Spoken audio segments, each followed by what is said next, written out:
Hey guys, welcome back to my YouTube channel Journey with Sudharanjan. ಇದು ಶಿವರಾತ್ರಿ ಹಬ್ಬದ ದಿನದ vlog. ಈ ವರ್ಷ ಶಿವರಾತ್ರಿಗೆ ನಾನು 16 ಶಿವಲಿಂಗ ಇಟ್ಟು ಪೂಜೆ ಮಾಡಿದ್ದೆ. ಅದ್ರ ರಿಲೇಟೆಡ್ ಈ ವ್ಲಾಗ್ ಆಗಿರುತ್ತೆ. 16 ಸೋಮವಾರ ಶಿವಲಿಂಗ ಪೂಜೆ ಬಂದು ನಾವು ಶ್ರಾವಣ ಮಾಸದಲ್ಲಿ ಸ್ಟಾರ್ಟ್ ಮಾಡಿ ಕಾರ್ತಿಕ್ ಸೋಮವಾರಕ್ಕೂ ಮುಗಿಸ್ಬೋದು. ಮತ್ತು ಅಧಿಕ ಮಾಸದಲ್ಲೂ 4 ಲಿಂಗ ಮಾಡಿ ಪೂಜೆ ಮಾಡ್ಬೋದು. ನಾನು ಈ ಸಲ ಮಾಡಿರೋದು ಶಿವರಾತ್ರಿ ಹಬ್ಬಕ್ಕೆ ಒಂದೇ ಸಲ 16 ಲಿಂಗನೂ ಮಾಡಿ ಪೂಜೆ ಮಾಡಿರೋದು. ನಾನು ಲಾಸ್ಟ್ ಇಯರ್ ಶಿವರಾತ್ರಿ ಹಬ್ಬಕ್ಕೇನೆ 16 ಲಿಂಗ ಮಾಡಿ ಪೂಜೆ ಮಾಡೋಣ ಅಂತ ಅಂದ್ಕೊಂಡಿದ್ದೆ. ಬಟ್ ಈಶಾನ್ ಚಿಕ್ಕವನಾಗಿರೋದ್ರಿಂದ ನನ್ನ ಕೈಲಿ ಅದು ಮಾಡೋಕ್ಕಾಗಿಲ್ಲ. ಅದಕ್ಕೆ ಈ ವರ್ಷ ಮಾಡಿದೆ. ಈ ಲಿಂಗನ ನಾವು ಹುತ್ತದ ಮಣ್ಣಿಂದ ಮಾಡೋದು.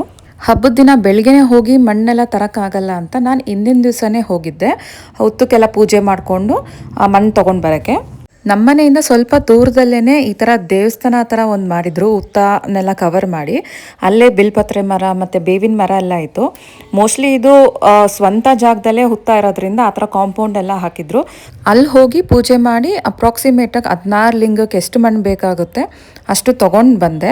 ಹುತ್ತಕ್ಕೆ ಪೂಜೆ ಮಾಡೋಕ್ಕಿಂತ ಮುಂಚೆ ನಾವು ಉಪವಾಸ ಹೋಗಿ ಪೂಜೆ ಮಾಡ್ಕೊಂಡು ಬಂದ ಮೇಲೆ ಊಟ ಮಾಡಬೇಕು.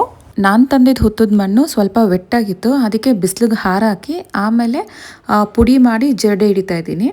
ಈ ಮಣ್ಣು ಫುಲ್ಲು ಪೌಡರ್ ಥರ ಇರಬೇಕು. ಆವಾಗಲೇ ಲಿಂಗನೂ ಚೆನ್ನಾಗಿ ಶೇಪ್ ಕೊಡೋಕ್ಕಾಗೋದು. ಸಣ್ಣ ಕಳ್ಳಿರೋದೆಲ್ಲ ಜರಡಿ ಮಾಡಿಕೊಂಡು ಈ ಥರ ನೈಸು ಪೌಡರ್ ಥರ ಮಾಡಿಕೊಂಡು ಒಂದು ಬಾಕ್ಸಲ್ಲಿ ಸ್ಟೋರ್ ಮಾಡಿಕೊಂಡೆ. ನಾಳೆ ಬೆಳಗ್ಗೆ ಈಸಿ ಆಗುತ್ತೆ ನನಗೆ ಅಂತ. ಪೂಜೆಗೆ ಏನೇನು ಬೇಕೋ ಅದೆಲ್ಲ ನಾನು ಹಿಂದಿನ ದಿವಸನೇ ರೆಡಿ ಮಾಡ್ಕೊತಾ ಇದ್ದೆ. ಇದು ದತ್ತೂರಿಕಾಯಿ ಅಂತ. ಇದು ಶಿವನ ಪೂಜೆಗೆ ಇಟ್ಟರೆ ತುಂಬ ಒಳ್ಳೆಯದು. ಇದು ನನಗೆ ಜೆಪ್ಟೋದಲ್ಲಿ ಸಿಕ್ತು. ಅದಕ್ಕೆ ಹಿಂದಿನ ದಿವಸನೇ ಆರ್ಡರ್ ಮಾಡಿಕೊಂಡೆ. ಎಕ್ಕುದುವನ ಪೋಣಿಸಿ ಹಾರ ಥರ ಮಾಡಿ ಹಾಕೋಣ ಅಂತ ರೆಡಿ ಮಾಡ್ಕೊತಾ ಇದ್ದೀನಿ. ಸೆಂಟ್ರಲ್ ಬೀಟ್ಸ್ ಯೂಸ್ ಮಾಡಿ ಹಾರ ಥರ ಮಾಡಿದ್ರೆ ಚೆನ್ನಾಗಿ ಕಾಣಿಸುತ್ತೆ ಅಂತ ಅದನ್ನು ಮನೆಯಲ್ಲೇ ರೆಡಿ ಮಾಡ್ಕೊತಾ ಇದ್ದೀನಿ ನಾನು. 2 ದೊಡ್ಡ ಹಾರ ಮಾಡಿಕೊಂಡೆ. ಒಂದು ಶಿವಪಾರ್ವತಿ ಫೋಟೋಗೆ ಮತ್ತು ಒಂದು ಲಿಂಗ ಇಟ್ಟಿರೋ ಪ್ಲೇಟ್ಗೆ. ಇನ್ನೊಂದು ಚಿಕ್ಕದೊಂದು ಮಾಡಿಕೊಂಡೆ ಗಣೇಶ ವಿಗ್ರಹಕ್ಕೆ ಹಾಕೋಣ ಅಂತ ಅಂದ್ಬಿಟ್ಟು. ಬೆಳಿಗ್ಗೆ 3:30 4 o'clock ಅಷ್ಟರಲ್ಲಿ ಪೂಜೆ ಸ್ಟಾರ್ಟ್ ಮಾಡೋಣ ಅಂತ ನಾನು ಹಿಂದಿನ ದಿವಸನೇ ಪ್ರತಿಯೊಂದೂ ರೆಡಿ ಮಾಡ್ಕೊಂಡ್ಬಿಟ್ಟಿದ್ದೆ. ಬೆಳಿಗ್ಗೆ ಎದ್ದು ರೆಡಿ ಮಾಡ್ಕೊತೀನಿ ಅಂದರೆ ಆ ಗಿಡಿಬಿಡಿಯಲ್ಲಿ ಎಲ್ಲ ಮಿಸ್ ಮಾಡಿಬಿಡ್ತೀವಿ. ಇಲ್ಲ ಏನೇನೋ ಒಂದು ತೊಗೊಂಡಿಲ್ಲ ಅಂದ್ರೂ ಅಷ್ಟು ಅರ್ಲಿ ಮಾರ್ನಿಂಗಲ್ಲಿ ಸಿಗೋದು ಇಲ್ಲ. ಅದಕ್ಕೆ ಆದಷ್ಟು ಎಲ್ಲ ನೆನ್ಪು ಮಾಡಿಕೊಂಡು ಹಿಂದಿನ ದಿವಸನೇ ಎಲ್ಲ ರೆಡಿ ಮಾಡಿಕೊಂಡೆ. ನಾನು ಈ ಪ್ಲೇಟಲ್ಲಿ ಲಿಂಗ ಎಲ್ಲ ಇಡೋಣ ಅಂತ ಅಂದ್ಕೊಂಡೆ. ಆದರೆ ಈ ಪ್ಲೇಟು ಸ್ವಲ್ಪ ಹೈಟ್ ಇದೆ. ನಾನು ಚಿಕ್ಕ ಲಿಂಗ ಮಾಡೋದ್ರಿಂದ ಈ ಪ್ಲೇಟಲ್ಲಿ ಇಕ್ಕಿದ್ರೆ ಕಾಣಿಸಲ್ಲ. ಅದಕ್ಕೆ ಒಳಗಡೆ ಥರ್ಮಾಕೋಲ್ ಹಾಕಿ ಅದ್ರ ಮೇಲೆ ಬಾಳೆ ಎಲೆ ಹಾಕ್ತಾ ಇದ್ದೀನಿ. ಆವಾಗ ಸ್ವಲ್ಪ ಹೈಟ್ ಬರುತ್ತೆ. ಲಿಂಗ ಅದ್ರ ಮೇಲೆ ಜೋಡಿಸೋದ್ರಿಂದ ಚೆನ್ನಾಗಿ ಕಾಣಿಸುತ್ತೆ, ಮೇಲಕ್ಕೆ ಕಾಣಿಸುತ್ತೆ ಅಂತ ನಾನು ಈ ಐಡಿಯಾ ಮಾಡಿ ರೆಡಿ ಮಾಡ್ಕೊತಾ ಇದ್ದೀನಿ. ಹಿಂದಿನ ದಿವಸನೇ ಇದನ್ನು ರೆಡಿ ಮಾಡ್ಕೊತಾ ಇದ್ದೀನಿ. ನಾನು ಇದನ್ನು ರೆಡಿ ಮಾಡ್ಕೊತಾ ಇರೋದು ಹಿಂದಿನ ದಿವಸ ರಾತ್ರಿ ಒಂದು 9 ಗಂಟೆ ಹಾಗಾಗಿ ಎಲೆ ಬಾಡೋದು ಎಲ್ಲ ಏನೂ ಆಗಲ್ಲ, ಚೆನ್ನಾಗಿರುತ್ತೆ ಅರ್ಲಿ ಮಾರ್ನಿಂಗ್ಗೆ. ದೇವ್ರ ಮನೆ ಹೊಸಲಿಗೆ ಲೋಟಸಲ್ಲೇ ಶಿವ ಥರ ರಂಗೋಲಿ ಬಿಟ್ಟಿದ್ದೆ. ನಾಳೆ ಶಿವರಾತ್ರಿ ಆಗಿರೋದ್ರಿಂದ ದೇವ್ರ ಮನೆಯೂ ಹಿಂದಿನ ದಿವಸನೇ ದೇವ್ರ ಪಾತ್ರೆ ಎಲ್ಲ ತೊಳ್ಕೊಂಡಿದ್ರು ನಮ್ಮತ್ತೆ. ಮೇನ್ ಡೋರ್ಗೆ ಈ ಥರ ಡಮರುಗ ಹಾಕಿದ್ದೆ. ರಾತ್ರಿನೇ ಬಾಗಿಲಿಗೆ ಅರ್ಶಿನ ಕುಂಕುಮ ಮತ್ತು ಹೊಸಲು ಮೇಲೆ ರಂಗೋಲಿ, ಆಚೆ ಬಾಗಿಲಲ್ಲಿ ರಂಗೋಲಿ, ಪ್ರತಿಯೊಂದೂ ರಾತ್ರಿನೇ ಮಾಡ್ಕೊಂಡಿದ್ವಿ. ಈ ರಂಗೋಲಿ ನಮ್ಮತ್ತೆ ಮತ್ತು ನಮ್ಮ ಮನೆಗೆ ಹೆಲ್ಪಿಗೆ ಬರ್ತಾರಲ್ಲ ಅವ್ರು ಬಿಟ್ಟಿದ್ದು. ಹಬ್ಬದ ಹಿಂದಿನ ದಿನನೇ ಜಾಸ್ತಿ ಕೆಲಸ ಇರೋದು. ನಾವು ಏನೂ ಇಲ್ಲ ಅಂತ ಅನ್ಕೊತಾ ಇರ್ತೀವಿ, ಆದರೆ ಮಾಡ್ತಾ ಇದ್ರೆ ಕೆಲಸ ಹೋಗ್ತಾನೆ ಇರುತ್ತೆ. ಅಷ್ಟೊಂದು ಇರುತ್ತೆ ಪ್ರಿಪ್ರೇಷನ್ಸ್ ಹಬ್ಬದ ಹಿಂದಿನ ದಿನ. ಈ ಸೀರೆನ ನಾನು ಹಬ್ಬಕ್ಕೆ ಉಟ್ಕೊತಾ ಇರೋದು. ಇದು ಜಾರ್ಜೆಟ್ ಸ್ಯಾರಿ, ಮೆಂತ್ಯ ಕಲರು. ಈ ಸೀರೆ ನಾನು ಗಿಫ್ಟ್ ಮಾಡಿದ್ದು ರಮ್ಯಕ್ಕ. ಬೆಳಗ್ಗೆ 3 o'clock ಎದ್ದು ರೆಡಿ ಆಗಬೇಕಲ್ಲ ಅಂತ ನಾನು ಸ್ಯಾರಿನೂ ಇವಾಗಲೇ ಎಲ್ಲ ರೆಡಿ ಮಾಡ್ಕೊಂಡು ಇಟ್ಕೊಂಡಿದ್ದೆ. ಬೆಳಗ್ಗೆ ಎದ್ದು ಫ್ರೆಶ್ ಅಪ್ ಆಗಿ ನಾನು ಕೆಳಗಡೆ ಬರೋಷ್ಟರಲ್ಲಿ 3:30 ಆಗಿತ್ತು. 3:45 ಅಷ್ಟರಲ್ಲಿ ನನಗೆ ಹೂವು ತಂದುಕೊಟ್ರು. ನಾನು ಪ್ರೀವಿಯಸ್ ವ್ಲಾಗಲ್ಲೇ ಹೇಳಿದ್ದೆ, ನಮ್ಮ ಮನೇಲಿ ಏನೇ ಫಂಕ್ಷನ್ ಇದ್ರೂ ಡೆಕೋರೇಷನ್ ಮಾಡೋದು ಮತ್ತು ಹಬ್ಬಗಳಿಗೆಲ್ಲ ಹೂವು ತಂದ್ಕೊಡೋದೆಲ್ಲ ಇವರೇ ಅಂತ. ಇವ್ರಿಗೆ ಹೇಳಿದ್ದೆ ನನಗೆ ಯಾವ್ಯಾವ ಹೂವು ಬೇಕು ಅಂತ. ಪಾಪ ಅವರು 3:45 ಅಷ್ಟರಲ್ಲೆಲ್ಲ ತಂದುಕೊಟ್ರು. ನಂಗೆ 4 ಗಂಟೆಗೆ ಬೇಕು ಅಂತ ಹೇಳಿದ್ದೆ. ಇನ್ನೊಂದು 15 minutes ಬೇಗನೆ ತಂದುಕೊಟ್ರು. ನಾನು ಲೋಟಸ್ ಹಾಕಿರೋ ಮಲ್ಲಿಗೆ ಹಾರ ತೊಗೊಂಬನ್ನಿ ಅಂತ ಹೇಳಿದ್ದೆ. ಆದರೆ ಹಬ್ಬ ಆಗಿರೋದ್ರಿಂದ ಜಾಸ್ತಿನೇ ಎಕ್ಸ್ಪೆನ್ಸಿವ್ ಇತ್ತು. ಅಂದರೆ 2 ಮಲ್ಲಿಗೆ ಹಾರಕ್ಕೇ 5,000 ಮೇಲೆ ಅಂತ ಹೇಳಿದ್ರು. ಅದಕ್ಕೆ ನಾನು ಯಾವುದು ರೀಸನಬಲ್ ಆಗಿ ಬರುತ್ತೋ ಚೆನ್ನಾಗಿ ಕಾಣಿಸುತ್ತೆ ನೀವೇ ನೋಡಿ ತೊಗೊಂಬನ್ನಿ ಅಂತ ಹೇಳಿದೆ. ಅದಕ್ಕೆ ಅವರು ಈ ಕಾರ್ಡ್ ಮಲ್ಲಿಗೆ ಬರುತ್ತಲ್ಲ ರೋಸ್ ಪೆಟಲ್ಸ್ ಹಾಕಿರೋದು ಅದನ್ನು ತೊಗೊಂಬಂದಿದ್ರು. ಸಿಂಗಲ್ ದಿಂಡು ತೊಗೊಂಬಂದಿದ್ರು. ಅದನ್ನು ಜಾಯಿಂಟ್ ಮಾಡಿಕೊಂಡು ಹಾರ ಥರ ಯೂಸ್ ಮಾಡ್ಕೊಬೋದು ಅಂತ. ಅವ್ರಿಗೆ ನಮ್ಮ ಮನೆ ದೇವ್ರ ಫೋಟೋ ಮೆಜರ್ಮೆಂಟ್ಸ್ ಎಲ್ಲ ಐಡಿಯಾ ಇದೆ. ಹಾಗಾಗಿ ಎಷ್ಟು ದಿಂಡು ಬೇಕಾಗುತ್ತೆ ಅಂತ ಅವರೇ ತೊಗೊಂಬಂದು ಕೊಟ್ಟರು. ನಾನು ಅದ್ರ ಪ್ರಕಾರ ಜಾಯಿಂಟ್ ಮಾಡಿಕೊಂಡು ಹಾಕ್ಕೊಂಡೆ. ಹಿಂದಿನ ದಿವಸ ಏನೋ ಯಾವ್ದು ರೀಸನಬಲ್ ಆಗಿ ಬರುತ್ತೆ ಆ ಹೂವು ತಂದ್ಕೊಡಿ ಅಂತ ಹೇಳಿಬಿಟ್ಟೆ. ಬಟ್ ರಾತ್ರಿ ಎಲ್ಲ ನನಗೆ ಇದೇ ಕೊರಿತಾ ಇತ್ತು.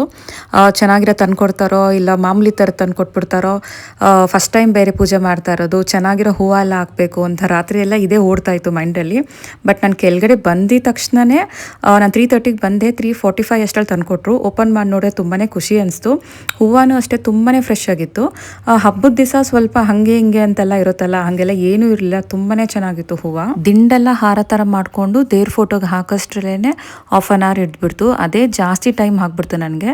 ಮತ್ತು ಸಿಂಗಲ್ ಹೂವು ಎಲ್ಲನೂ ಫೋಟೋಸ್ಗೆಲ್ಲ ಇಡೋಕ್ಕೇ ಜಾಸ್ತಿ ಟೈಮ್ ಆಯಿತು. ನಮ್ಮ ಮನೇಲಿ ಈ ಥರ ಗೋಡೆಗೇ ವುಡ್ಡಲ್ಲಿ ಡಿಸೈನ್ ಮಾಡಿ ಮಣ್ಣಿನ ದೀಪ ಇಟ್ಟಿದ್ದೀವಿ. ನಾವು ಪ್ರತಿ ದಿವಸನೂ ಪೂಜೆ ಮಾಡಿದವಾಗ ಈ ಮಣ್ಣಿನ ದೀಪ ಅಂಟಿಸ್ತೀವಿ. ತುಂಬ ಜನ ಪ್ರೀವಿಯಸ್ ವ್ಲಾಗ್ ನೋಡಿ ನೀನು ಈ ಮಣ್ಣಿನ ದೀಪ ಏನಕ್ಕೆ ಹಚ್ಚೋದು ಅಂತೆಲ್ಲ ಕೇಳ್ತಾ ಇದ್ರಿ. ಮೊದಲೆಲ್ಲನೂ ದೇವ್ರ ಮನೆಯಲ್ಲಿ ಬೆಳ್ಳಿ ದೀಪ ಎಲ್ಲ ಯೂಸ್ ಮಾಡ್ತಾ ಇರಲಿಲ್ಲ. ಆವಾಗೆಲ್ಲನೂ ದೇವ್ರ ಮನೆಯಲ್ಲಿ ಮಣ್ಣಿನ ದೀಪನೇ ಯೂಸ್ ಮಾಡ್ತಾ ಇದ್ದಿದ್ದು. ಅದನ್ನೇ ಇವಾಗ್ಲೂ ನಮ್ಮ ಅತ್ತೆ ಫಾಲೋ ಮಾಡಿಕೊಂಡು ಮಣ್ಣಿನ ದೀಪ ಒಂದು ಅಂಟಿಸ್ಬೇಕು, ಆವಾಗಿಂದ ಅದನ್ನೇ ಫಾಲೋ ಮಾಡ್ಕೊಂಡು ಬಂದಿದ್ದೀವಿ ಅಂತ ಈ ಥರ ವುಡ್ಡಲ್ಲಿ ಡಿಸೈನ್ ಮಾಡಿಸ್ಬಿಟ್ಟು ಒಂದು ಮಣ್ಣಿನ ದೀಪ ಅಂಟಿಸಿರ್ತೀವಿ. ನಾವು ಒಂದೊಂದು ದಿವಸ ಇವಾಗ ವೆಡ್ನೆಸ್ಡೇಸ್ ಎಲ್ಲ ಪೂಜೆ ಮಾಡಿಲ್ದಿದ್ದವಾಗ ಬೆಳ್ಳಿ ದೀಪನ ಅಂಟಿಸಲ್ಲ, ಮಣ್ಣಿನ ದೀಪ ಒಂದೇ ಒಂದು ಅಂಟಿಸ್ಬಿಟ್ಟು ಬಿಟ್ಬಿಡ್ತೀವಿ. ಮೊದಲೆಲ್ಲಾನು ವುಡ್ಡನ್ನಲ್ಲೇ ಈ ಥರ ಡಿಸೈನ್ ಮಾಡಿಸಿ ಮಣ್ಣಿನ ದೀಪ ಇಡ್ತಾ ಇದ್ದಿದ್ದು ಅಂತ, ಇವಾಗಲೂ ಅದೇ ಥರ ಡಿಸೈನ್ ಮಾಡಿಸಿ ಮಣ್ಣಿನ ದೀಪ ಇಟ್ಟಿದ್ದಾರೆ ನಮ್ಮ ಮನೆಯಲ್ಲ. ಮತ್ತೆ ಹೂವು ಎಲ್ಲ ಹಾಕಿದ್ದಾಯಿತು. ಈಗ ಪ್ಲೇಟಲ್ಲಿ ಹಣ್ಣೆಲ್ಲ ಜೋಡಿಸ್ಕೊತಾ ಇದ್ದೀನಿ. 5 ಥರ ಹಣ್ಣು ಮತ್ತು ದತ್ತುರಿಕಾಯಿ, ಬಿಲ್ಪತ್ರೆಕಾಯಿ ಎಲ್ಲ ಇಟ್ಕೊತಾ ಇದ್ದೀನಿ ಪ್ಲೇಟಲ್ಲಿ. ಇದು ಎಕ್ಕದ ಹೂವು ಹಿಂದಿನ ದಿವಸನೇ ಕಟ್ಟಿಟ್ಕೊಂಡಿದೆ. ಈ ಥರ ಬೀಡ್ಸ್ ಹಾಕಿದೆ ಸೆಂಟ್ರಲ್ಲಿ, ಒಂಥರ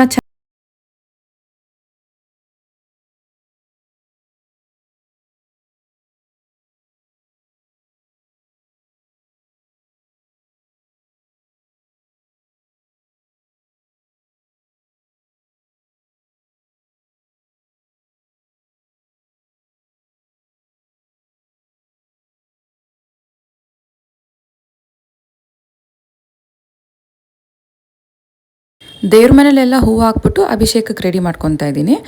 ದೇವ್ರ ಮನೇಲೇ ಲಿಂಗ ಇಟ್ಟಿದ್ದೀವಿ, ಅದಕ್ಕೆ ಅಭಿಷೇಕ ಮಾಡೋಕ್ಕಂತ ನಾನು ಇದೆಲ್ಲ ಇವಾಗ ರೆಡಿ ಮಾಡ್ಕೊತಾ ಇರೋದು. ನಾನು ಅಭಿಷೇಕಕ್ಕೆ ಯೂಸ್ ಮಾಡ್ತಾ ಇರೋದು ಹಾಲು, ಮೊಸರು, ಎಳ್ನೀರು, ತುಪ್ಪ, ಜೇನುತುಪ್ಪ, ಸಕ್ಕರೆ ಮತ್ತು ಬಾಳೆಹಣ್ಣು, ಡ್ರೈ ಫ್ರೂಟ್ಸು ಇಷ್ಟೆಲ್ಲ ಹಾಕ್ಬಿಟ್ಟು ಎಲ್ಲ ಒಂದೊಂದು ಬೌಲಲ್ಲಿ ನಾನು ಇಟ್ಕೊತಾ ಇದ್ದೀನಿ. ಹಾಲು, ಮೊಸರು ಮತ್ತು ಎಳ್ನೀರೆಲ್ಲ ಹಿಂದಿನ ದಿವಸನೇ ತರಿಸ್ಕೊಂಡಿದ್ದೆ, ಯಾಕಂದರೆ ಬೆಳಗ್ಗೆನೇ ಯಾವ ಅಂಗಡಿನೂ ತೆಗ್ದಿರಲ್ಲ, ಅದಕ್ಕೆ ಹಿಂದಿನ ದಿವಸನೇ ತೆಗ್ದು ಫ್ರಿಜ್ಜಲ್ಲಿ ಇಟ್ಕೊಂಡಿದ್ದೆ. ಒಂದು ಸತಿ ನಾವು ಲಿಂಗ ಮಾಡೋಕ್ಕೆ ಕೂತ್ಕೊಂಡ್ರೆ ಇನ್ ಬಿಟ್ವೀನ್ ಎದೊಳ್ಬಾರ್ದು. ಲಿಂಗ ಮುಗಿಸಿದ ತಕ್ಷಣ ಹಂಗೆ ಅದಕ್ಕೆ ವಿಭೂತಿ ಎಲ್ಲ ಇಟ್ಬಿಟ್ಟು ಪೂಜೆ ಮಾಡೋಕ್ಕೆ ಸ್ಟಾರ್ಟ್ ಮಾಡಬೇಕು. ಹಾಗಾಗಿ ನಾನು ಎಲ್ಲ ಅಭಿಷೇಕಕ್ಕೆ ಮಾಡೋದು ಮತ್ತು ಪ್ರತಿಯೊಂದು ಅಲ್ಲೇ ದೇವ್ರ ಮನೆ ಹತ್ರನೇ ಇಟ್ಕೊತಾ ಇದ್ದೀನಿ. ಆವಾಗ ಅದೆತ್ಕೊಂಬರ್ಬೇಕು ಇದೆತ್ಕೊಂಬರ್ಬೇಕು ಅನ್ನೋದೆಲ್ಲನೂ ಅವಾಯ್ಡ್.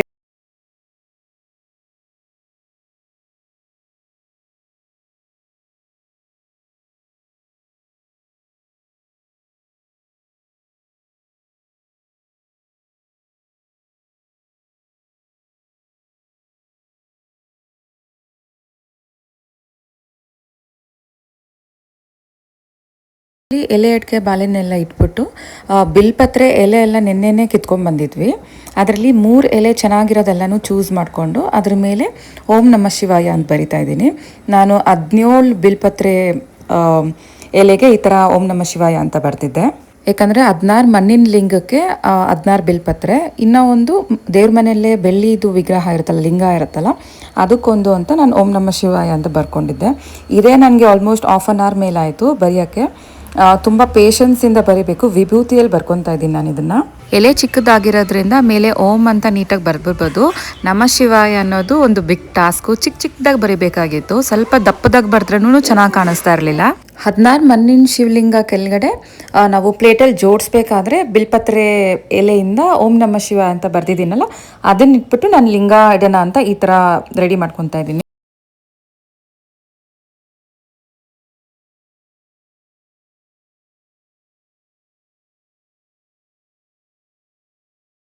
ಯಾವುದೇ ಪೂಜೆ ಮಾಡೋದಿದ್ರು ವ್ರತ ಮಾಡೋದಿದ್ರು ಮೊದಲು ಗಣೇಶಂಗೆ ಪೂಜೆ ಮಾಡಿದ್ರೆ ತುಂಬಾನೇ ಒಳ್ಳೇದು. ನಾವು ಮಾಡ್ತಾರ ಪೂಜೆಗೆ ಏನು ವಿಘ್ನ ಬರ್ದಿರ ಪೂಜೆ ಎಲ್ಲ ಚೆನ್ನಾಗಾಗ್ಲಿ ಅಂತ ಎಕ್ಕದ ಹೂವು ಚಿಕ್ಕದಾಗಿ ಕಟ್ಕೊಂಡು ಹಾಕಿ ಮತ್ತೆ 21 ಗರ್ಕೆ ಹುಲ್ನಿಟ್ಟಿದ್ದೀನಿ ಗಣೇಶಂಗಂತ.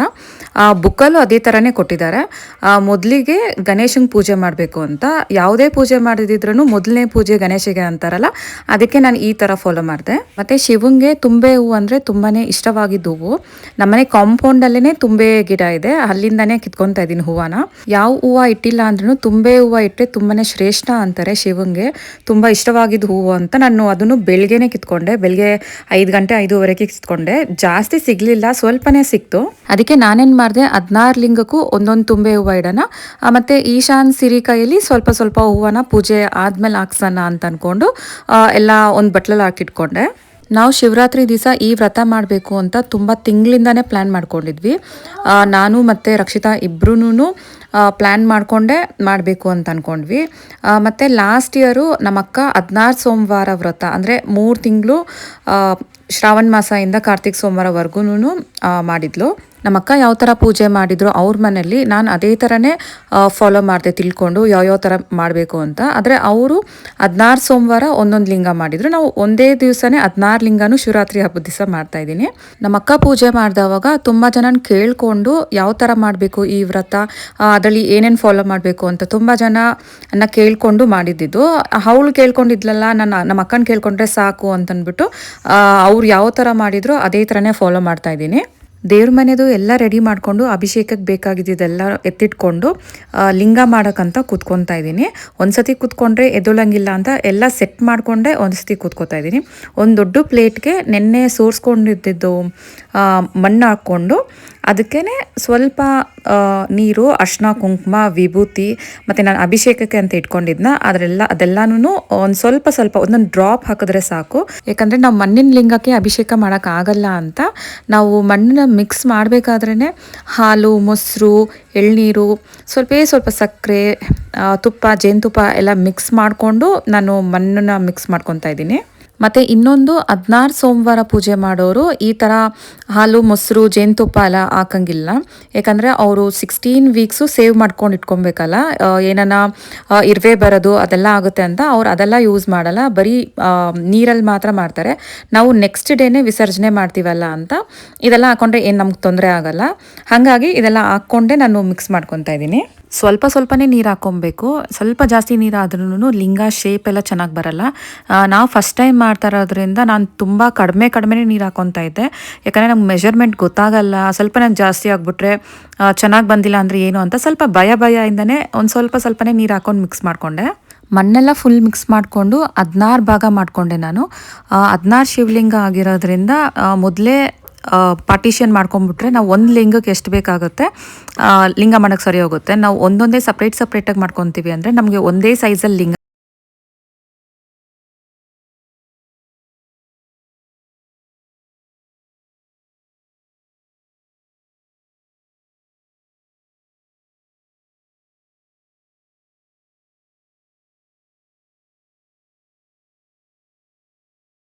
ಕೊಂಡು ನಾನು ಒಂದೊಂದೇ ಶಿವಲಿಂಗ ಮಾಡೋಕ್ಕೆ ಸ್ಟಾರ್ಟ್ ಮಾಡಿದೆ. ಫಸ್ಟ್ನೇ ಶಿವಲಿಂಗ ಮಾಡ್ಬೇಕಾದ್ರೆ ನನಗೆ ಅಷ್ಟು ಶೇಪ್ ಮಾಡೋಕ್ಕೆ ಬಂದಿಲ್ಲ. ಒಂಥರ ಯಾವ ಥರ ಮಾಡಬೇಕು ಅನ್ನೋದೆಲ್ಲ ತಲೆ ಓಡ್ತಾ ಇರಲಿಲ್ಲ. 2ನೇ ಶಿವಲಿಂಗ ಮಾಡೋಷ್ಟರಲ್ಲಿ ಒಂದು ನ್ಯಾಕ್ ಬಂದುಬಿಡ್ತು ಯಾವ ಥರ ಮಾಡ್ಬೋದು ಅಂತ. 2ನೇ ಶಿವಲಿಂಗ ಮಾಡೋಷ್ಟರಲ್ಲೇ ನನಗೆ ಶೇಪ್ ಎಲ್ಲ ಒಂಥರ ಚೆನ್ನಾಗಿ ಬಂತು.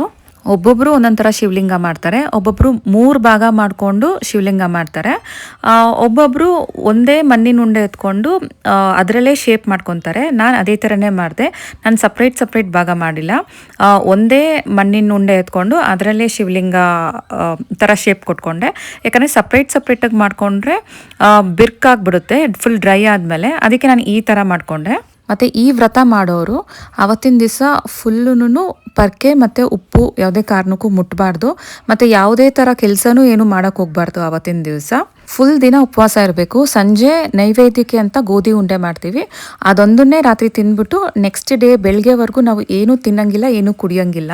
ಈಗ ತುಂಬ ಜನ ಕೈಯಲ್ಲಿ ಕಂಪ್ಲೀಟ್ ಉಪವಾಸ ಎಲ್ಲ ಮಾಡೋಕ್ಕಾಗಲ್ಲ ಅನ್ನೋರು ಮಾತ್ರ ಜ್ಯೂಸು ಅಥವಾ ಹಣ್ಣು ಏನಾನ ತಿನ್ಕೊತಾರೆ. ನಾನು ಪೂಜೆ ಮಾಡಿ ಬೆಳಿಗ್ಗೆ ಶಿವನ ದೇವಸ್ಥಾನಕ್ಕೆ ಹೋಗಿ ಮಧ್ಯಾಹ್ನ 1 ಗಂಟೆವರೆಗೂ ನೀರು ಸಹ ಕುಡ್ದಿರಲಿಲ್ಲ. ಫುಲ್ ಉಪವಾಸ ಇದ್ದೆ. 1 ಗಂಟೆ ಆದಮೇಲೆ ಒಂದು ಸ್ವಲ್ಪ ಜಾಸ್ತಿ ಟಯರ್ಡ್ ಆಗ್ತಾಯಿತ್ತು ಅಂತ ಒಂದೇ ಒಂದು ಜ್ಯೂಸ್ ಕುಡ್ದಿದ್ದೆ. ಮತ್ತು ಸಾಯಂಕಾಲ ನೈವೇದ್ಯಕ್ಕೆ ಅಂತ ಇಟ್ಟಿದ್ದು ಗೋಧಿ ಉಂಡೆ ಮಾತ್ರ ತಿಂದ್ಬಿಟ್ಟು ಮಲಗಿದ್ದು. ನೆಕ್ಸ್ಟ್ ಡೇ ಬೆಳಗ್ಗೆ ಬ್ರೇಕ್ಫಾಸ್ಟ್ವರೆಗೂ ನಾನು ಏನೂ ತಿಂದಿಲ್ಲ.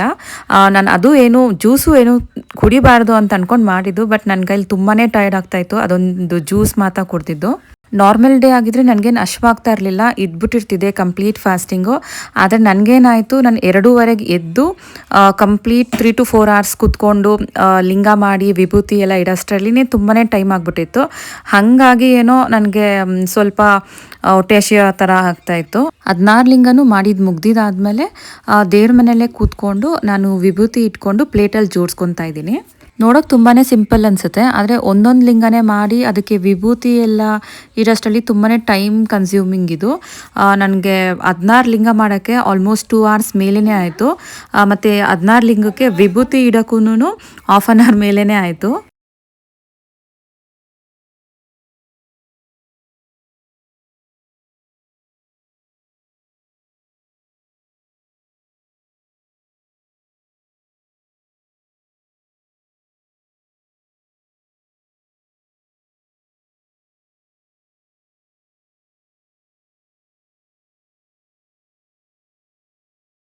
ಬಿಲ್ಪತ್ರೆ ಎಲೆ ಮೇಲೆ ಓಂ ನಮಃ ಶಿವಾಯ ಅಂತ ಬರ್ತಿದ್ನಲ್ಲ, ಆ ಎಲೆನೇ ಒಂದೊಂದೇ ಇಟ್ಬಿಟ್ಟು ಅದ್ರ ಮೇಲೆ ಒಂದೊಂದೇ ಲಿಂಗನ ಇಡ್ತಾ ಇದ್ದೀನಿ. ವ್ರತ ಅಂದರೆ ಎಲ್ಲರೂ ಯಾವ ಥರ ಪೂಜೆ ಮಾಡ್ತಾರೋ ಅದೇ ಥರನೇ ಫಾಲೋ ಮಾಡಬೇಕು ಅನ್ನೋದೇನಿಲ್ಲ. ಒಬ್ಬೊಬ್ಬರು ಒಂದೊಂದು ಥರ ಪೂಜೆ ಮಾಡ್ತಾರೆ. ಇವಾಗ ನಮ್ಮ ಮನಸ್ಸಿಗೆ ಯಾವ ಥರ ಪೂಜೆ ಮಾಡಬೇಕು ಅದೇ ಥರನೇ ಮಾಡ್ಬೋದು. ಅವ್ರು ಯಾವ ಥರ ಮಾಡ್ತಾ ಇದ್ದಾರೆ ಅದೇ ಥರನೇ ಫುಲ್ ಫಾಲೋ ಮಾಡಬೇಕು, ಕಂಪ್ಲೀಟ್ ಅದೇ ಥರನೇ ಮಾಡಬೇಕು ಅನ್ನೋದೇನೂ ಇಲ್ಲ. ಇವಾಗ 16 ಸೋಮವಾರ ವ್ರತಕ್ಕೆ ಮೇಯ್ನ್ ಏನೇನು ಫಾಲೋ ಮಾಡಬೇಕು, ಇಂಪಾರ್ಟೆಂಟ್ ಥಿಂಗ್ಸ್ ಮಾತ್ರ ಫಾಲೋ ಮಾಡಿಕೊಂಡು ನಮಗೆ ಯಾವ ಥರ ಇಷ್ಟ ಆಗುತ್ತೋ ಅದೇ ಥರನೇ ಪೂಜೆ ಮಾಡ್ಕೊಂಡು ಹೋಗ್ಬೋದು.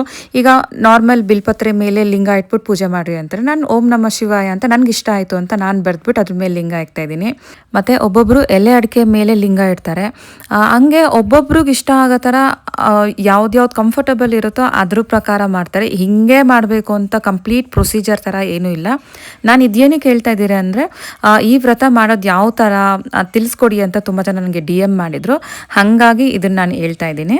16 ಸೋಮವಾರ ವ್ರತ ಬುಕ್ ಅನ್ನೋದು ಸಿಗುತ್ತೆ, ಎಲ್ಲ ಗಂದಿಗೆ ಅಂಗಡಿ ಅಥವಾ ಬುಕ್ ಸ್ಟೋರಲ್ಲೆಲ್ಲ ಸಿಗುತ್ತೆ. ಅಲ್ಲಿ ಅದನ್ನು ತೊಗೊಂಡು ಯಾರ್ಯಾರಿಗೆ ಈ ವ್ರತ ಮಾಡೋಕ್ಕೆ ಇಷ್ಟ ಇರುತ್ತೋ ಅವ್ರು ಒಂದಿನ ಮುಂಚೆನೇ ಬುಕ್ನ ಓದ್ಕೊಂಡ್ರೆ ಪೂಜೆ ಯಾವ ಥರ ಮಾಡೋದು ಅಂತ ಕಂಪ್ಲೀಟ್ ಪ್ರೊಸೀಜರ್ ಎಲ್ಲ ನಿಮ್ಗೆ ಗೊತ್ತಾಗ್ಬಿಡುತ್ತೆ. ಅದನ್ನು ಫಾಲೋ ಮಾಡಿದ್ರೆ ಸಾಕು. ಮತ್ತು ನಾನು ಯಾಕೆ 16 ಸೋಮವಾರ ವ್ರತ ಮಾಡಿಲ್ಲ ಮತ್ತು ಅಧಿಕ ಮಾಸದಲ್ಲಿ ಬರೋದ್ರಲ್ಲಿ 4 ಲಿಂಗ ಇಟ್ಟು ಪೂಜೆ ಮಾಡೋ ವ್ರತ ಮಾಡಿಲ್ಲ. ಒಂದೇ ದಿನ 16 ಸೋಮವಾರದ ಲಿಂಗನೂ ಒಂದೇ ದಿನ ಶಿವರಾತ್ರಿಗೆ ಮಾಡ್ತಾ ಇದ್ದೀನಿ ಅಂತಂದರೆ, 16 ಸೋಮವಾರ ವ್ರತ ಮಾಡೋರು ವ್ರತ ಮುಗಿಯೋವರೆಗೂ ನಾನ್ ವೆಜ್ ತಿನ್ನಂಗಿಲ್ಲ, ಮತ್ತು ಮನೇಲೂ ನಾನ್ ವೆಜ್ ಮಾಡೋಂಗಿಲ್ಲ. ಗಂಡ ಹೆಂಡತಿ ಇಬ್ಬರೂ ನಾನ್ ವೆಜ್ ತಿನ್ನಬಾರ್ದು ವ್ರತ ಮುಗಿಯೋವರೆಗೂ. ಹಾಗಾಗಿ ನಾನು 16 ಸೋಮವಾರ ವ್ರತ ಮಾಡೋಕ್ಕಾಗಿಲ್ಲ. ನಮ್ಮ ಮನೇಲಿ ಇದೆಲ್ಲ ಮ್ಯಾನೇಜ್ ಮಾಡೋದು ತುಂಬಾ ಕಷ್ಟ. ಅದಕ್ಕೆ ನಾನು 16 ಸೋಮವಾರ ಪೂಜೆ ಎಲ್ಲ ಮಾಡೋಕ್ಕೆ ಹೋಗಲಿಲ್ಲ. ನಾನೊಬ್ಳಿದ್ರೆ ಸಾಕಾಗಲ್ಲ, ನಮ್ಮ ಮನೆಯವರು ಎಲ್ಲರೂ ಇರಬೇಕು. ಆವಾಗಲೇ ಆ ಪೂಜೆಗೂ ಒಂದು ಕಂಪ್ಲೀಟ್ ಅಂತ ಅನ್ಸೋದು, ಮತ್ತು ಒಂದು ಸ್ಯಾಟಿಸ್ಫೈಯಿಂಗ್ ಆಗಿರುತ್ತೆ. ಹೆಂಗೋ ಫುಲ್ಲು ಯಾರೂ ತಿಂದಿಲ್ಲ ಮತ್ತು ಫುಲ್ ಕಂಪ್ಲೀಟ್ ಪೂಜೆ ಆಯಿತು ಅನ್ನೋ ರಿಲ್ಯಾಕ್ಸೇಷನ್ ಸಿಕ್ಕೋದು. ಯಾರಿಗೂ ಫೋರ್ಸ್ ಮಾಡೋಕ್ಕಾಗಲ್ಲ. ನಾನು ಪೂಜೆ ಮಾಡ್ತೀನಿ, ನಾನು ತಿನ್ನಲ್ಲ ನೀವು ತಿನ್ನಬೇಡಿ ಅಂತೆಲ್ಲ ನಾವು ಫೋರ್ಸ್ ಮಾಡಿ ಹೇಳೋಕ್ಕಾಗಲ್ಲ. ಅದಕ್ಕೆ ನನಗೆ ಮಾಡಬೇಕು ಅಂತ ತುಂಬಾ ಇಷ್ಟ. ಅದಕ್ಕೆ ಶಿವರಾತ್ರಿ ಹಬ್ಬಕ್ಕೆ 16 ಲಿಂಗನೂ ಇಟ್ಟು ಒಂದೇ ದಿನ ಫುಲ್ ಪೂಜೆ ಮಾಡ್ತಾಯಿದ್ದೀನಿ. ಎಲ್ಲ ಲಿಂಗಕ್ಕೂ ಒಂದೊಂದು ತುಂಬೆ ಹೂವು ಇಟ್ಟೆ. ಶಂಕು ಪುಷ್ಪ ಹೂವು ನಮ್ಮ ಮನೆ ಹತ್ರನೇ ಇದೆ, ಅದನ್ನು ಕಿತ್ಕೊಂಡ್ಬಂದಿಟ್ಟೆ. ಶಂಕು ಪುಷ್ಪ ಹೂವು ಬಂದು ಶಿವನಿಗೆ ತುಂಬ ಇಷ್ಟವಾಗಿದ್ದು ಹೂವು. ಲಿಂಗ ಮಾಡಿ ಲಿಂಗಕ್ಕೆ ಅಲಂಕಾರ ಎಲ್ಲ ಮಾಡೋಷ್ಟರಲ್ಲಿ ನಮ್ಮ ಅತ್ತೆ ಈಶಾನು ಎಬ್ರಿಸಿ ಸ್ನಾನ ಎಲ್ಲ ಮಾಡಿಸಿದ್ರು. ಯಾಕಂದರೆ ಅವನ ಕೈಯಲ್ಲೇ ಅಭಿಷೇಕ ಮಾಡಿಸ್ಬೇಕು ಅಂತ ಅಂದ್ಕೊಂಡಿದ್ದೆ.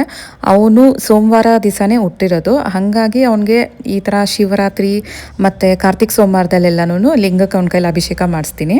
ದೀಪ ಎಲ್ಲ ಅಣಿಸಿ ಅಭಿಷೇಕ ಎಲ್ಲ ಮುಗಿದ ಮೇಲೆ ಬುಕ್ ಓದಕ್ಕೆ ಸ್ಟಾರ್ಟ್ ಮಾಡಿದೆ. ಈ ಬುಕ್ಕಲ್ಲಿ ಫಸ್ಟು ಗಣೇಶನ ಪೂಜೆ ಮಾಡಿರಿ ಅಂತಲೇ ಇದೆ, ಮತ್ತು 8 ಅಧ್ಯಾಯ ಇದೆ ಇದರಲ್ಲಿ. ಕೊನೆಯಲ್ಲಿ ಲಿಂಗ ಅಷ್ಟೋತ್ತರ ಇದೆ, ಅದನ್ನು ಓದಿ ಮುಗಿಸೋಷ್ಟರಲ್ಲಿ ಒಂದು 25 ಮಿನಿಟ್ಸ್ ಟು 30 ಮಿನಿಟ್ಸ್ ಆಗುತ್ತೆ. ವಿಭೂತಿ ಅರ್ಚನೆ ಅದೆಲ್ಲ ಮಾಡೋದಿರುತ್ತೆ. ನಾವು ಲಿಂಗ ಅಷ್ಟೋತ್ತರ ಮಾಡಬೇಕಾದ್ರೆ ಬೇಕಾದ್ರೆ ಕುಂಕುಮಾರ್ಚನೆಯೂ ಮಾಡ್ಬೋದು, ವಿಭೂತಿ ಅರ್ಚನೆಯೂ ಮಾಡ್ಕೊಬೋದು. ಬುಕ್ ಓದಿದಾದ್ಮೇಲೆ ಕಡ್ಡಿ ಬೆಳಗಿ ಮಹಾಮಂಗಳಾರತಿ ಮಾಡಿಕೊಂಡೆ. ಇದಿಷ್ಟು ಶಿವರಾತ್ರಿ ಹಬ್ಬದ್ದು ಪಾರ್ಟ್ 1 ವ್ಲಾಗ್ ಆಗಿರುತ್ತೆ. ಪಾರ್ಟ್ 2 ವ್ಲಾಗಲ್ಲಿ ನಾನು ಪೂಜೆ ಆದಮೇಲೆ ಏನೇನು ಮಾಡಿದೆ, ಮತ್ತು ದೇವ್ರದ್ದು ನೈವೇದ್ಯಕ್ಕೆ ಗೋಧಿ ಉಂಡೆ ಯಾವ ಥರ ಮಾಡೋದು, ಮತ್ತು ಲಿಂಗ ವಿಸರ್ಜನೆ ಮಾಡೋದು ಎಲ್ಲ ನಾನು ಪಾರ್ಟ್ 2 ಅಲ್ಲಿ ಹಾಕ್ತೀನಿ. ಯಾಕಂದರೆ ಈಗಾಗಲೇ ವಿಡಿಯೋ ತುಂಬಾ ಲೆಂತಿ ಆಗಿಬಿಟ್ಟಿದೆ. ಇನ್ನೂ ಲೆಂತಿ ಆದರೆ ನೋಡೋರ್ಗೆ ಇಂಟ್ರೆಸ್ಟ್ ಇರಲ್ಲ ಅಂತ ನಾನು ಈ ಥರ ಪಾರ್ಟ್ 1 ಮತ್ತು ಪಾರ್ಟ್ 2 ಅಂತ ಮಾಡ್ಕೊಂಡಿದ್ದೀನಿ. ಮತ್ತು ಯಾರಿಗಾನ ಈ ವ್ಲಾಗ್ ರಿಲೇಟೆಡ್ ಏನಾನ ಕೇಳೋದಿದ್ರೆ ನಾನು ಕಮೆಂಟ್ ಬಾಕ್ಸಲ್ಲಿ ಕಮೆಂಟ್ ಮಾಡಿ, ಸೊ ದಟ್ ನಾನು ನೆಕ್ಸ್ಟ್ ವ್ಲಾಗಲ್ಲಿ ಅದಕ್ಕೆ ಆನ್ಸರ್ ಮಾಡೋಕ್ಕೆ ಟ್ರೈ ಮಾಡ್ತೀನಿ ನಾನು ಪಾರ್ಟ್ 2 ವ್ಲಾಗಲ್ಲಿ. ಮತ್ತು ಇನ್ನೊಂದು ಮೆನ್ಷನ್ ಮಾಡೋಕ್ಕೆ ಇಷ್ಟಪಡ್ತೀನಿ, ಶಿವರಾತ್ರಿ ಹಬ್ಬದ ದಿನ ಬೆಳಿಗ್ಗೆ ನನ್ನ ಹಸ್ಬೆಂಡು ಧರ್ಮಸ್ಥಳಕ್ಕೆ ಹೋಗಿದ್ರು. ಅಲ್ಲಿ ಒಬ್ಬರು ನನ್ನ ಸಬ್ಸ್ಕ್ರೈಬರ್ ಸಿಕ್ಕಿ ನನ್ನ ಹಸ್ಬೆಂಡ್ನ ರೆಕಗ್ನೈಸ್ ಮಾಡಿ ನೀವು ಸುಧಾ ಅವ್ರ ಹಸ್ಬೆಂಡ್ ಅಲ್ಲ ಅಂತ ಹೋಗಿ ಮಾತಾಡ್ಸಿದ್ದಾರೆ. ತುಂಬಾ ಖುಷಿ ಅನಿಸ್ತು. ಈಗೆಲ್ಲ ಗೊತ್ತಿದ್ರೇ ಮಾತಾಡೋದು ಕಷ್ಟ, ಅದರಲ್ಲೂ ನನ್ನ ಹಸ್ಬೆಂಡ್ ವೀಡಿಯೋಸಲ್ಲಿ ಬರೋದು ತುಂಬಾ ಕಡಿಮೆ. ಅವ್ರನ್ನ ನೋಡಿ ರೆಕಗ್ನೈಸ್ ಮಾಡಿ ಮಾತಾಡ್ಸಿದ್ದಾರೆ ಅಂದರೆ ನನಗಂತೂ ತುಂಬಾ ಖುಷಿ ಆಯಿತು. ಅವ್ರು ಅಲ್ಲೇ ಫೋನ್ ಮಾಡಿಬಿಟ್ಟು ಹೇಳಿದ್ರು ಹಿಂಗೆ ನಿಮ್ಮ ಸಬ್ಸ್ಕ್ರೈಬರ್ ಒಬ್ರು ಸಿಕ್ಕಿದ್ರು ಅಂತ. Thank you so much for your love and support. ನಿಮ್ಗೆ ಈ ವಿಡಿಯೋ ಇಷ್ಟ ಆಗಿದ್ದರೆ please like, share and subscribe ಮಾಡಿ. Thank you for watching. Keep supporting me.